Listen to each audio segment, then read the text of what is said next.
Okay. So, hi everyone, and thank you so much for joining us this afternoon, which is our first ever virtual consumer clinic. So, I'm Noleen Charnley, and I manage the consumer protection team within the Consumer Council. And what we do is essentially we handle complaints from the public, and we investigate their complaints, answer any inquiries they have, and we also have a signposting service. I'm Ronan Convery, and I'm the Senior Consumer Empowerment Officer. I would work on outreach and education, and I am looking forward to the next half hour. Excellent. Okay, so we're very much aware that some people who are attending the webcast today maybe have heard of the Consumer Council. You might even have contacted us and gone through our service before, but for some people who are perhaps watching it later on, you might not know about us. We thought it'd be a really good idea to give a few slides, just giving an overview about the complaints role, the areas we cover, and some of our achievements over the last year. So the Consumer Council was established 34 years ago, 1984, and we promote and safeguard the interests of all Northern Ireland consumers. We investigate complaints in the areas such as travel, energy, private parking, water and postal, as well as the support from our policy teams in these areas, including our financial services. What we do at complaints is that we take the complaint on your behalf, we contact the company, and then we investigate the complaint and keep you informed throughout all the way. Knowing, do you want to tell everyone just about what you have achieved, you and the team in consumer protection and the complaints over the past year? Indeed, Ronan. Thank you. Yeah, so in 1920, we assisted almost 5,500 consumers, and through the investigation of the inquiries and complaints, we returned over 311,000 to consumers. We take great pride in providing a real first-class service to consumers, and certainly last year, 99.6% of people who went through our complaints process were extremely satisfied with our service.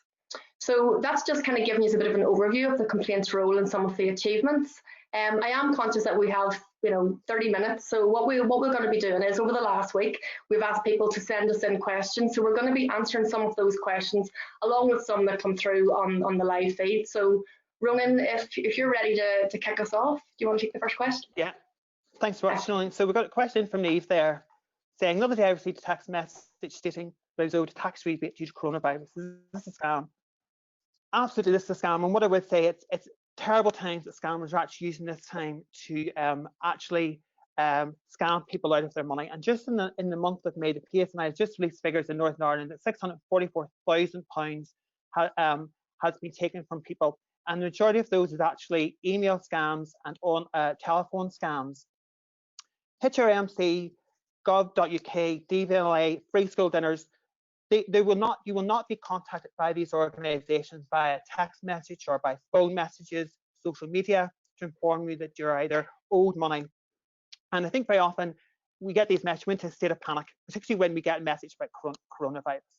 And just because they say it's from a professional organisation doesn't actually mean they are. And the Consumer Council is part of the Scamwise partnership, which is led by the PSNI, and it's made up of 40 statutory organisations, commercial, voluntary, private, charitable, faith and youth organisations. And together, collectively, over the past 3 years, we've been working to tackle scams, to raise scam awareness with people in Northern Ireland. And in relation to the type of scams with COVID-19, we've devised 2 information leaflets, which is available on our website. The details are on the screen. Or you can give us a phone number, give us a ring, a free phone number, or email us for that information, and we can also post this new scam leaflet out to you. Also, I would say for more information on scams, it's going to Scamwise NI Facebook, and NI Direct also has information. Noleen, I see there's a question there from Donna about our flights in April. Do you look into that there? I will indeed, yeah. So Donna has asked, she said that she's booked flights for her husband and herself to visit relatives in Edinburgh in April. Unfortunately, due to the coronavirus, the flights were cancelled. So despite contacting EasyJet to request the refund, she hasn't received it as yet and wants to know, can we help? Simple answer, yes, we can help. In fact, over the last 2 months, we've received over 1,000 phone calls and emails about this very subject. So basically, if your flight is cancelled under EU regulations, you're entitled to a refund or a reroute, which is essentially an alternative flight. So, at the minute, a lot of airlines are struggling, I suppose, to process refunds. The regulation does say 7 days, but we have to allow some flexibility, I suppose, around the length of time that it will take to process the refund. If you have contacted the company and you maybe haven't received an acknowledgement, or they've promised a refund and it hasn't come through, pick up the phone and give us a call. The team are literally on standby waiting to take your call. You can also drop us an email. The email address is on the screen. Send us the flight details. If your flight isn't departing out of Northern Ireland, don't worry, because we can certainly signpost you on to the relevant organisation that can help. And just to point out that from the 1st of March, we have got back £150,000 in airline refunds. So don't feel like you're in the dark or you know where to turn to. Give us a call, drop us an email, and we will try our best to help you. So moving on to the next question, Ronan, I'm just saying we had one that was pre-submitted from Josh in relation to consumer rights. So that's right up your street. Do you want to deal with that one? Yeah, thanks very much. So Josh has said, I bought a laptop a year and a half ago, but it stopped working. Do you have any consumer rights? Absolutely, Josh, you do have consumer rights. But the Consumer Rights Act 2015 states you have up to 6 years to make a complaint about a product that you've bought. But what is reasonable to expect, how long we expect a product reasonable to last. So when we take a laptop, and it is quite a considerable purchase, in this instance, you would expect to last longer than 18 months. And what I would say is that very often, first of all, your contract is with the retailer. And that just because you've purchased a warranty period, you still have rights outside the warranty period. And in this instance, Josh, definitely go to the retailer, quote the Consumer Rights Act 2015. We work very closely with Consumer Line, which is run by Trading Standards, and they can take calls about goods and services you have bought. And their number is 0300 123 6262. Our website also has the Consumer Rights Act fact sheet and the Consumer Guide for Consumers as well, which you can also use. Noleen, will you take this question from Jared? He submitted it yesterday about flights booked with Ryanair. Yeah, no problem. So Jared has asked that he had booked flights with Ryanair for his family to travel to Spain in May, but again, due to coronavirus, flights were cancelled. Ryanair have offered him vouchers instead of a refund. So his question is, does he have to accept the voucher? Simple answer, no, you don't have to accept the voucher. EU regulation 261 states very clearly, as I said, that you're entitled to a refund or a reroute. Obviously, because we're in quite extenuating circumstances with the pandemic, airlines, I suppose, have a bit of a cash flow issue in that people aren't booking flights, but they're having to hand out a lot of money in refunds.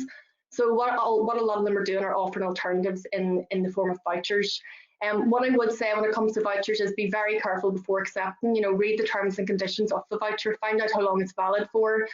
We know that some airlines are offering vouchers, and if you don't use it within 12 months, then you can get a cash refund. Our website has a specific section on this. It's a coronavirus travel section, and it's been fully updated this week with lots of information about the different types of vouchers being offered. But in a nutshell, no, you don't have to accept it. And again, if you find yourself in that situation where you've maybe been offered a voucher, but you really just need the cash, or don't see yourself traveling, pick up the phone or drop us an email, because these are the types of cases that we are dealing with, day and daily. And as I said, we've got back over 150,000 in refunds since March. So again, give us a call and we will be more than happy to help.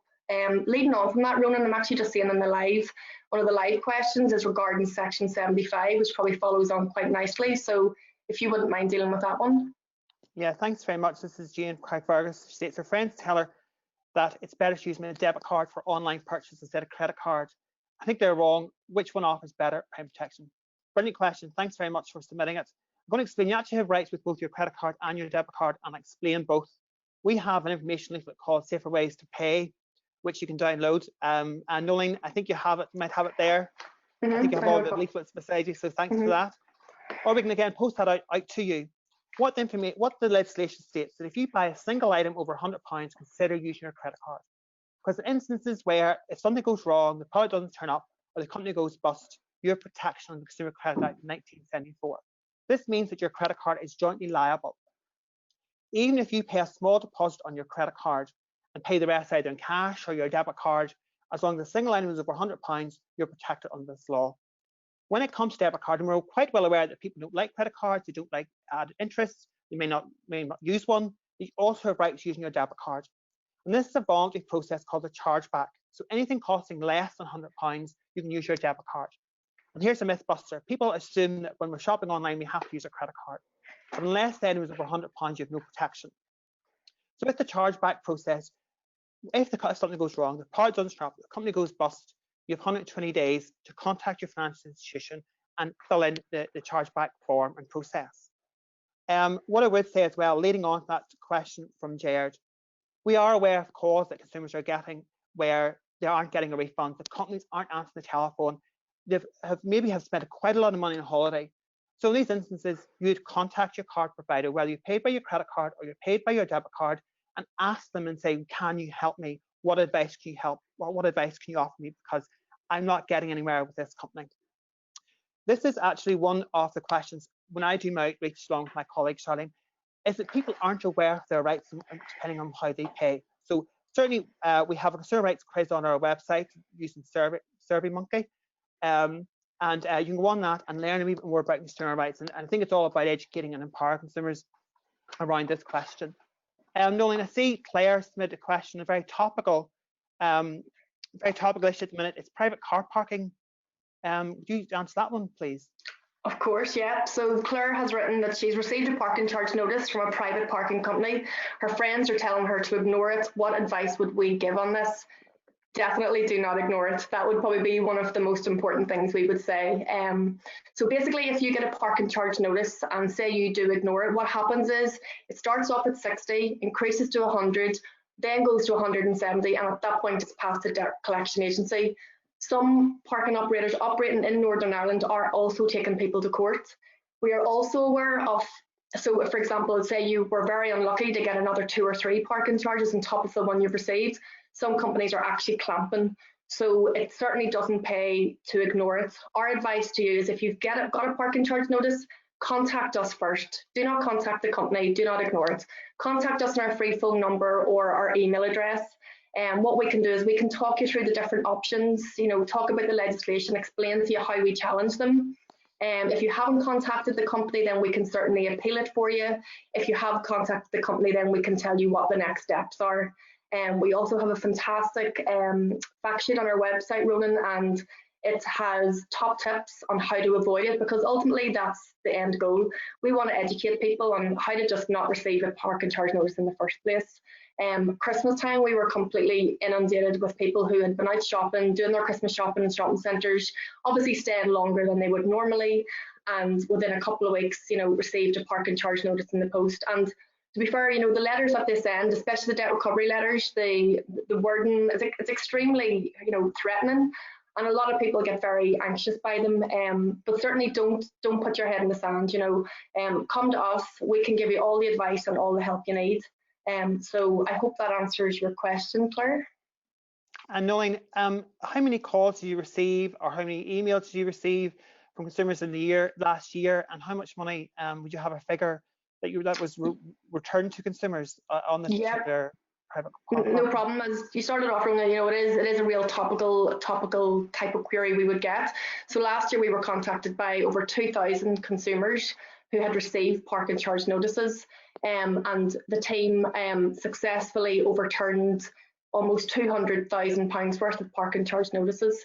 So I can't stress enough the importance of, when you get it, don't ignore it and don't contact the company.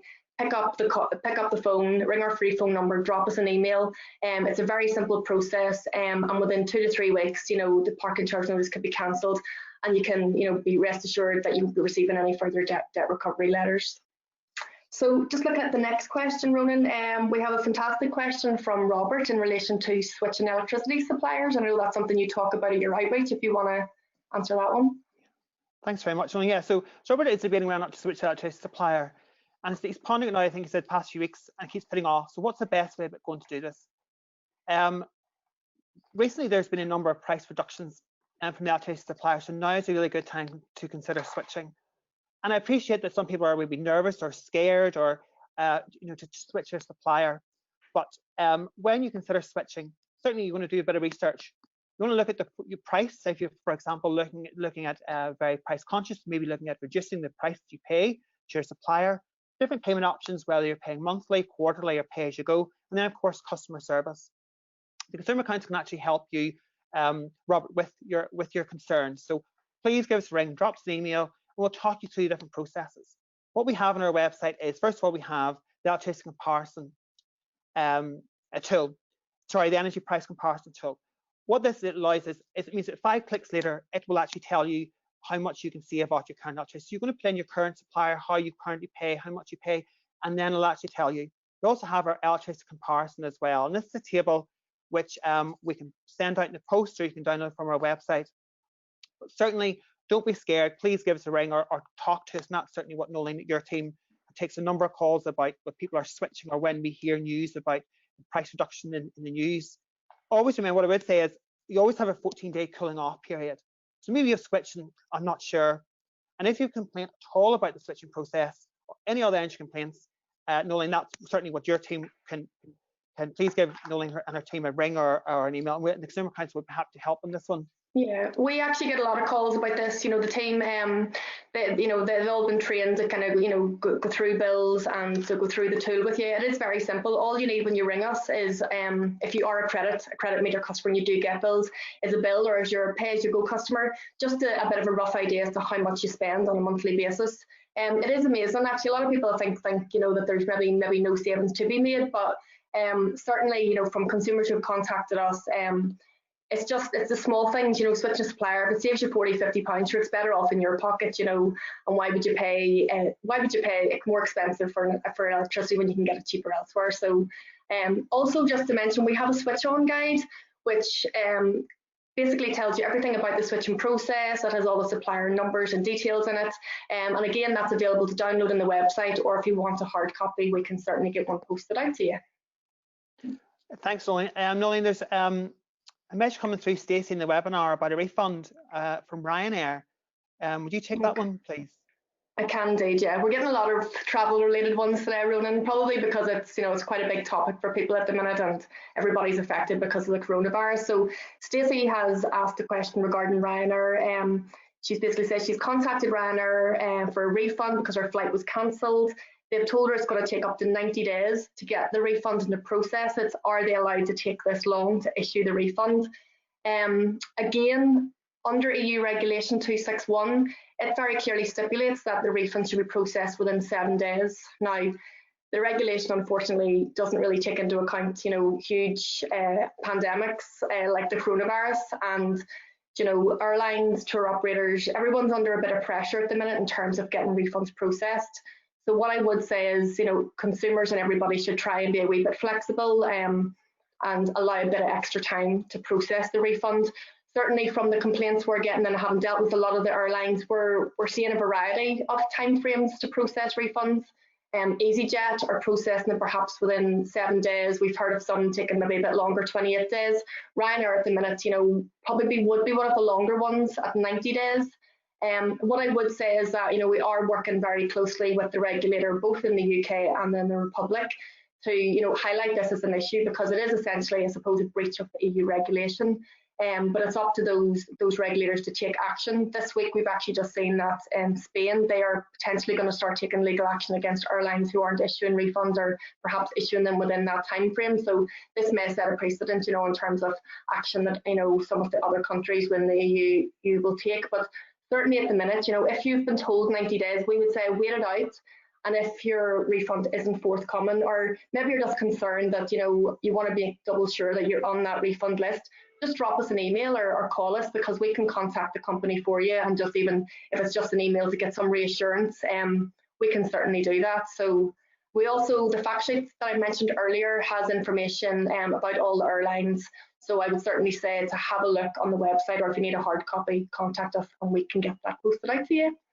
So the next question, Ronan, comes from Cormac, and it's in relation to, I suppose, vulnerable consumers, which we have, part of our responsibility is to look after vulnerable consumers and protect their rights and needs. So if you want to take that one, perhaps. Yeah, thank you much. So Cormac is sitting, I've talked to a friend, he was trying to look at critical registers with NIE and Northern Water. Who will tell us more about this? So both the NIE and Northern Water offer these free registers. So this is where they keep your details of customers who rely on electricity, equipment or water supply for their day-to-day needs. So this would be, for example, oxygen or home dialysis. So if there's a planned interruption, you'll be contacted in advance. You're going to be kept up to date, and actually Northern Water would arrange an alternative water supply. On our website, on the screen there, you have consumercouncil.org.uk coronavirus. We actually have a section for vulnerable consumers. And in that actually explains what these critical care registers are, contact details for both NIE or Northern Water, or you can certainly give us a ring or email us and we'll provide you this information for those customers that you need it. It's also good to point out, Noleen, that all energy suppliers in both the gas market and also the electricity market offer customer care registers, such as password schemes, information on alternative formats, nominated person to look after your account. And it's maybe a good idea to give your energy supplier a ring and discuss that. Nolene's just mentioned our leaflet switch on guide, which provides all the information. Or instead, give us a ring and we actually have a table of all the suppliers and what they offer in the customer care register. That's actually a very good question. Noleen, I see Rebecca has a question about a holiday she's booked for next month. And I'm sure this is on a lot of people's minds for holidays they've booked in the future. Okay, yep. So Rebecca says that she's due to go on holiday in July with Jet2. She has concerns about travelling, obviously, because of the pandemic, especially because she's been self-shielding for the last 12 weeks. So her question is, will she be entitled to a refund from Jet2 if she decides to cancel? This one, as you say, we have had a lot of calls about this over the last couple of weeks, and we probably will continue to do so. So the rules around cancellations differ depending on who cancels. So as we've talked about earlier, if the airline cancels, you are entitled to a refund, but unfortunately, if you just decide not to travel, then you aren't entitled to a refund, and that again is in line with EU regulation. So what I would say though, because of the circumstances that we find ourselves in, airlines and tour operators alike are very much aware that people are very sceptical about wanting to travel. Everybody has their own concerns and their own issues, whether it be health or even just worrying about, like, is the holiday going to be the same as what I thought it was going to be? Is the pool going to be open? So my advice would be to contact your tour operator or contact the airline and find out what options are available. We're certainly very much aware of airlines and some tour operators being proactive and actually contacting people who have travel plans coming up in the future, and what they're doing is allowing consumers to perhaps take a voucher or even reschedule your holiday or flights to next year. So it is definitely worth contacting them in the first instance. We have updated our fact sheet with all of this information just this week, and again, if anybody needs a copy, just contact us. But it is a tricky one, I think, because people are concerned about travelling, and who knows what way the travel industry is going to be in the next 6 months or so. We're very much entering a period of unknown, and it's difficult to give advice on these types of topics. But if you have any queries, certainly give us a call. We can contact the airline for you, and in some cases some of the tour operators, and see what options are available. But in terms of the refund, just be careful.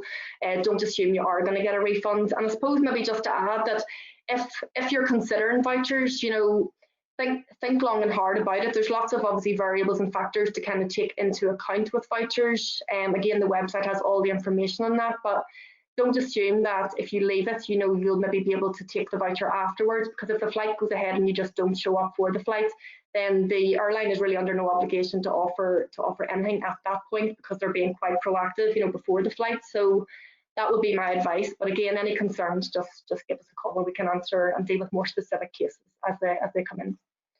So let's move on, Ronan. The next question that we have is from Timothy, and it's in relation to shopping online, which again is probably quite a topical subject, considering we can't get to shops. And I know certainly I've been ordering frantically online for things that I can't just get, in my local store. So do you want to take that one, Ronan? Yeah, I'm with you on that one. I certainly think, like everyone, is probably ordering more stuff online. So thanks, Timmy. This is great. He was asking how can he ensure his elderly mother can shop safely online. And so I've got a few top tips for us all, actually. One would be, first of all, is before entering your payment details, look at the HTTPS appearing on the browser bar. The S stands for secure. The padlock symbol must always be on the browser bar as well. And certainly I would say research before you buy. Pick from a website which you've never used before and check other customers' reviews to see, are they good, are they bad? We would also recommend that never clicking on links or files in your emails unless you're sure of the source. And also never respond to social media ads or click on links unless you're sure of the source.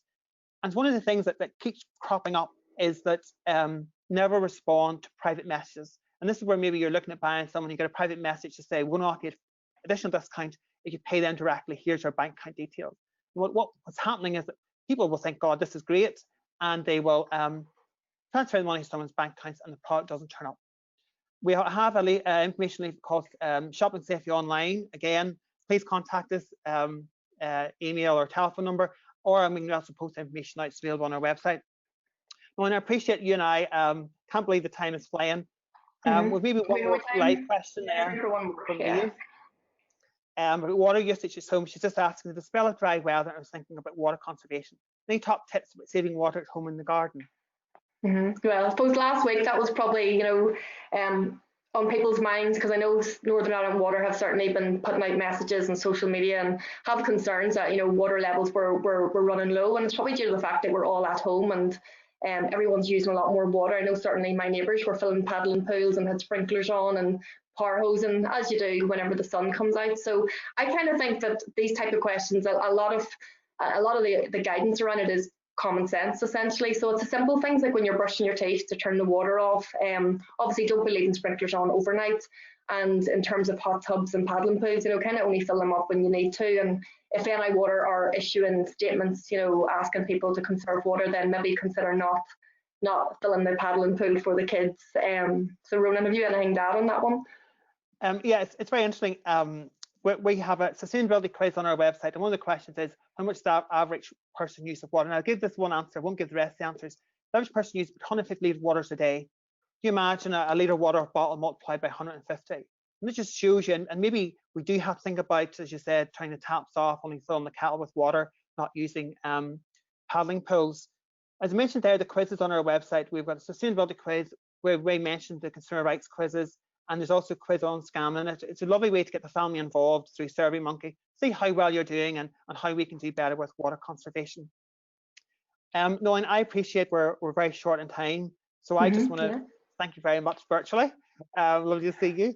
Thank you for helping present these questions, and also for the participation from the people today. And please contact us if any further concerns. Yeah, I just want to say thanks to everybody for taking the time out of homeschooling or working from home. We appreciate people joining in. And yeah, apologies if your question wasn't answered today. We kind of were a bit strapped for time. But if you have an issue, as Ronan said, or just need some advice, give us a call on the free phone number. The team operate Monday to Friday from 9 AM to 5 PM, or you can email us at any time. So I guess for us, this has kind of been, adapting to what we normally do, because this type of scenario would normally be carried out in the office setting, or Ronan would certainly do them, at events with people. So the virtual consumer clinic, this is our first one, and we're hoping that people enjoyed it. And you never know, maybe we'll make it a regular thing if people obviously enjoyed it and feel like they got benefit out of it. But yeah, thanks again for everybody for attending, and feel free to drop us a call or an email, and we'd love to be able to help in the future. Thank you. Thanks very much. Bye-bye.